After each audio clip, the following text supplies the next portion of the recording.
Snake എന്ന് പറയുന്നത് ചേര. അത് നിരുപദ്രവമായിട്ടുള്ളൊരു ജീവിയാണ്.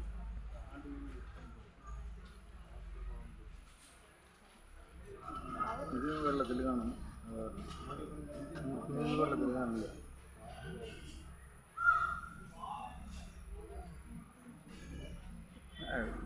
ശരിക്കും കാണുന്നത് നീർക്കുലി എന്ന് പറയും. അതാണ് വെള്ളത്തിൽ ശരിക്കും ജീവിക്കുന്നത്.